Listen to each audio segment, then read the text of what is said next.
to the class once again. In the last class, we just completed chapter 5, that is Indigo by Louis Fisher. And let me tell you guys that with that chapter, our prose section ends there. Because as per the revised syllabus of CBSE for the session 2020 and 2021, you need to study only 5 stories from your prose section. आपको सिर्फ prose section में से 5 stories पढ़ने हैं, and they are the last lesson, the Lost Spring, Deep Water, The Red Trap and Indigo. और Indigo तक मैंने आपको वीडियोस बना के नरेशंस डाल के अपलोड कर दिए है. आई जस्ट होप कि आपने वो देखे होंगे, नरेशंस को सुने होंगे और अंडरस्टैंड किए होंगे. अंडरस्टैंडिंग बहुत जरूरी है. वीडियोस को सिर्फ देखकर, लेक्चर्स को सिर्फ सुनकर आप खुद को सेटिस्फाई करके मत बैठिएगा. Please refer your book Flamingo as well. किताब को पलट के देखिएगा, डिटेल्स में पढ़िए, थोरोली पढ़िएगा. You see, in CBSE examination में क्या होता है कि आपको स्टोरी का बीच में से कोई भी एक सेंटेंस दे दिया जाता है और उसके आगे पीछे दाएं बाएं से आपके ऊपर क्वेश्चन पुट अप किया जाता है. आपको उसको अटेम्प्ट करना है. सो अगर आपने स्टोरीज को डिटेल में नहीं पढ़ा, आपने टेक्स्ट बुक को थोरोली नहीं पढ़ा, तो आप वहां पर चूक सकते हो. You will have a problem here. That is why reading text is very essential, बहुत जरूरी है. और अगर आपको पढ़ के वहां भी कोई डिफिकल्टी हो रही है तो प्लीज कमेंट सेक्शन में ड्रॉप कर दीजिएगा. और मेरे जो स्टूडेंट्स है जो इस वीडियो के जरिए स्टडीज कर रहे हैं, उनसे मैं रिक्वेस्ट करती हूँ कि आपके पास मेरा नंबर है. मुझे एनी टाइम कोई भी जगह पर प्रॉब्लम हो रही है तो प्लीज व्हाट्सएप के जरिए या कॉल के जरिए इंक्वायरी कीजिएगा. आपके क्वेरीज के लिए I am always available. So today I would like to start the first poem of our textbook, that is My Mother at 66 by Kamla Das. So before we start the poem, let us learn a brief account on Kamla Das. So Kamla Das is known as one of the foremost poets of India. Her works are known for their originality, for their versatility and the Indianness touch to it. She wrote in English and Malayalam language. So she also had written many novels and short stories. And let me tell you that she had won many awards like Kerala Sahitya Academy Award and Sahitya Academy Award. So let me tell you guys that what is the distinctive feature of Kamla Das' work. That it was a personal touch. She gave a personal touch to her every work. इसीलिए ये personal touch के वजह से उसका जितना भी work है वो दूसरे राइटर से उसको थोड़ा सा भिन्न करती है, थोड़ा सा डिस्टिंक्ट करती है. So in this poem as well, my mother 66, यहाँ भी उसने अपना पर्सनल टच दिया है. ह्यूमन रिलेशंस को यहाँ सुंदर से रिप्रेजेंट किया है और अपनी मम्मी को देखकर किस तरह से उनका अंदर जो इमोशंस, जो फीलिंग्स, जो एगोनीज हो रही है, उनको यहाँ एक्सप्रेस किया है.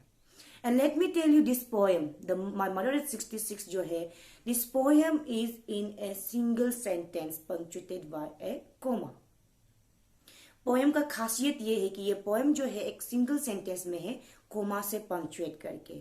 So definitely it is a very short poem and I know that you will love it. आप जब पढ़ेंगे तो आपको समझ में आएंगे और आपको अच्छा भी लगेंगे, ये मैं उम्मीद करती हूँ. So that is all about Kamla Das. Let us come to the theme of the poem. The theme of the poem revolves around the advancing age, the fear associated with it, loss and separation. इसका मतलब ये होता है कि हमारे जो old parents हैं, let me ask you one question. Ultimately हम दुनिया में आते हैं, आने के बाद हम स्टडीज करते हैं, पढ़ाई या अपने काम काज करने के बाद हमारा एंड क्या होता है, हमारा अंत क्या होता है कि हमें मर जाना है, इजंट इट? कभी ना कभी तो आपको, हमें सबको मरना है. सो यहाँ पर जो पोएट है कमला दास ने, उसने अपने जो उसका जो मम्मी जो 66 ईयर की हो चुकी है, उनका जो डर है अंदर कि my mother is old enough now, बहुत ओल्ड हो चुकी है, उनका हेल्थ जो है डिटेरियोरेट होते जा रहा है दिन ब दिन, और उनको डर है कि कहीं मैं अपनी मम्मी को खो ना दूं और इतना दूर सेपरेट ना हो जाऊं कि कल को वो लौट कर ही वहां से ना आए. So very poignantly this Kamla Das has presented this poem, My Mother 66, in a very beautiful way with a personal touch to it. Okay.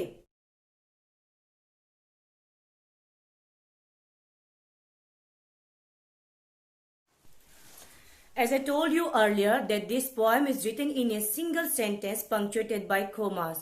So let us try to read the lines together. Driving from my parents' home to Cochin last Friday morning, I saw my mother beside me, doors open-mouthed, her face ashen like that of a corpse, and realized with pain that she was as old as she looked, but soon put that thought away and looked out at young trees sprinting, the merry children spilling out of their homes.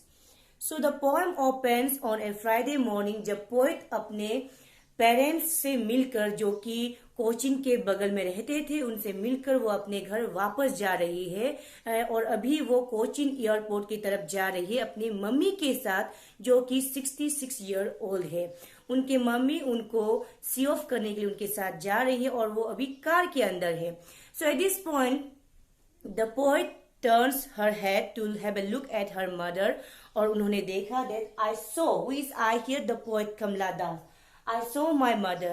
She saw that her mother was taking a nap. वो सो रही है और उनका जो mouth है open है, as if she was very tired, as if she was very exhausted and she was looking very ill as well. बीमार भी वो लग रही थी। और कमला दास कहती है कि उन्हें एक चीज बहुत डिस्टर्बिंग लगी और वो क्या चीज थी कि उन्होंने जब अपनी मम्मी के फेस की तरफ देखा तो उन्होंने देखा कि उनकी मम्मी का फेस में कोई कलर नहीं है, कोई लाइफ नहीं है, वो बहुत ही डल लग रहे थे। इसीलिए उन्होंने अपनी मम्मी का जो कलरलेस और लाइफलेस फेस को डेड बॉडी से कंपेयर किया। जिस तरह डेड बॉडी में लाइफ नहीं होती है, जिस तरह डेड बॉडी में कलर नहीं होती है, डर लगता है, उसी तरह उनका मम्मी का फेस भी एग्जैक्टली उस समय को वही लग रहे थे। तो उन्होंने पहले सोचा कि शायद she could not bear the pain of separation from her, उनसे वो दूर हो रही है, क्योंकि कमला दास जा रही है अपने घर, तो वो जो पेन है, जो दर्द है, उसको वो शायद बयान नहीं कर पाई है, इसीलिए उनके फेस पे वो झलक गई है। उन्होंने पहले सोचा कि इस कारण से मेरी मम्मी का फेस जो है कलरलेस हो गई है, लाइफलेस हो गई है। बट कमला दास को इतना समय नहीं लगा रियलिटी को रियलाइज करने के लिए। And what is the reality that Kamala Das is talking about? The reality that the old age had cracked upon her mother. उनके मम्मी पर ओल्ड एज का असर दिखना शुरू हो गया है। जब ये थॉट आया तो उन्हें बहुत डिस्टर्बिंग लगा, उन्हें बिल्कुल भी अच्छा नहीं लगा। इसीलिए उन्होंने क्या किया, अपनी मम्मी की तरफ उन्हें दोबारा नहीं देखा और इस डिस्टर्बिंग थॉट को डाइवर्ट करने के लिए वो कार से बाहर झांकने लगी। तो कार से बाहर झांकते समय उन्होंने दो चीज नोटिस किया। The first thing is young trees sprinting, means जो यंग ट्रीज थे वो रनिंग कर रहे थे। और दूसरी चीज उन्होंने क्या देखा कि जो हैप्पी और चेयरफुल चिल्ड्रन है वो अपने घरों से दौड़कर, कमोशन कर दौड़कर वो लोग बाहर निकल कर आ रहे थे। सो ये दो चीज उन्होंने कार के अंदर से बाहर देखा।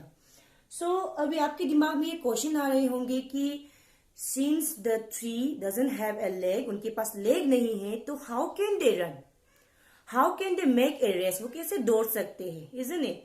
लेकिन लेट मी टेल यू, आपने ये जर्नी किया होता, आपको पता होगा, अगर आपने कभी ट्रैवलिंग किए है, स्पीडिंग कार के अंदर ट्रैवलिंग किए है और आपने देखा होगा कि आपके जो हाईवे है उसके लेफ्ट राइट में जो बुशेस और ट्रीज होते हैं, जब हम स्पीडिंग कार से आगे बढ़ते हैं तो क्या होता है, ऐसा लगता है कि वो जो ट्रीज क्या कर रहे हैं, वो भी रन मार रहे हैं, वो भी रनिंग कर रहे हैं, वो भी ऑपोजिट डायरेक्शन में।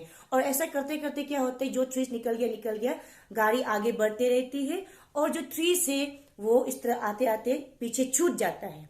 सो जो sprinting trees, young sprinting trees को टाइम को रिप्रेजेंट करने के लिए कमला दास ने यहाँ पे यूज किया है। टाइम को रिप्रेजेंट करने के लिए कैसे, किस तरह से समय निकल गया पता ही नहीं चला, कैसे उनकी मम्मी जवान थी और वो बच्चे थे, उसके बाद कैसे वो अभी जवान हो गई तो उनकी मम्मी क्या हो गई, ओल्ड एज का शिकार हो गई है। सो समय कैसा बीत गया पता नहीं चला। जिस तरह स्पीडिंग कार से ट्रीज रनिंग करके ऑपोजिट डायरेक्शन में जाके आगे निकल जाता है, उसी तरह समय बहुत आगे निकल चुका है और उनको रियलाइज नहीं हुआ।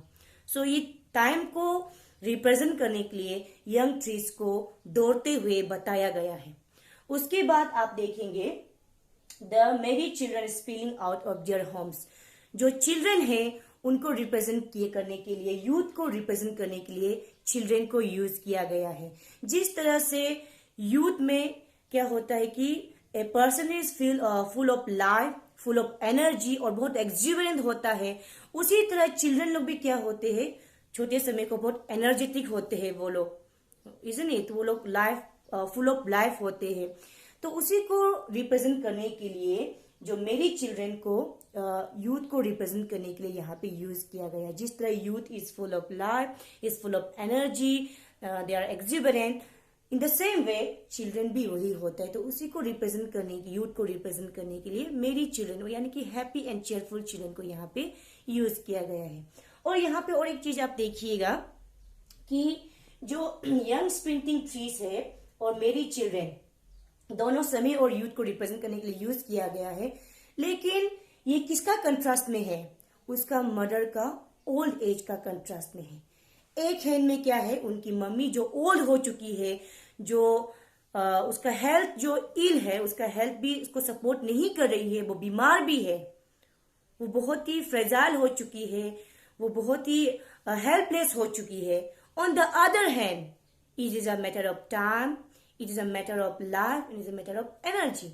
तो उसको कंट्रास्ट करें, उसका मम्मी का जो ओल्ड एज है उसको कंट्रास्ट करने के लिए यंग स्प्रिंटिंग ट्रीज और मेरी चिल्ड्रन को यहाँ पे कमला दास ने डाला गया है, रिप्रेजेंट किया गया है।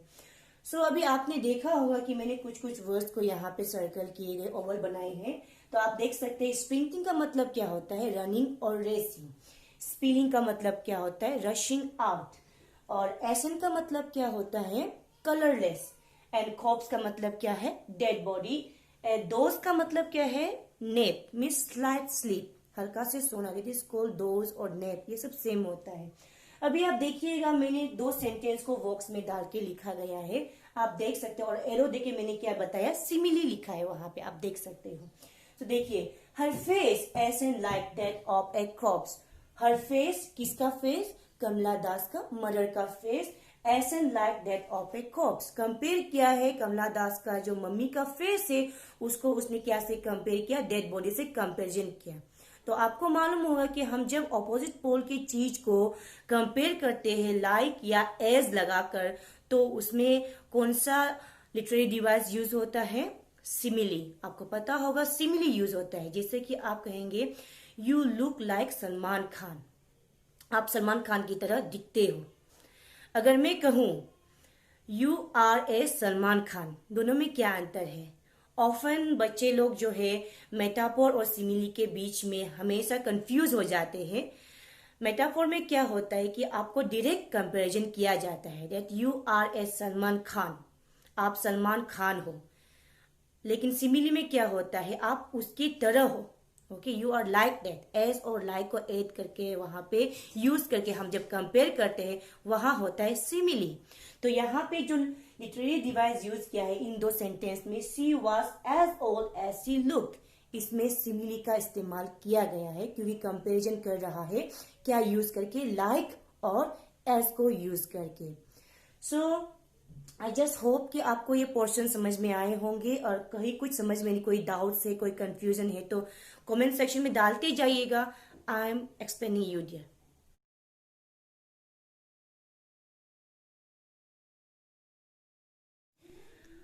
सो कमला दास सक्सेसफुल रही अपने आप को डाइवर्ट करने में। किस चीज से डाइवर्ट करने में, जो उसका डिस्टर्बिंग थॉट था उसके मदर का जो ओल्ड एज को लेकर, उससे खुद को डाइवर्ट करने में सक्सेसफुल रही। उन्होंने यंग ट्रीज पेंटिंग को देखा, उन्होंने मेरी चिल्ड्रन को देखा।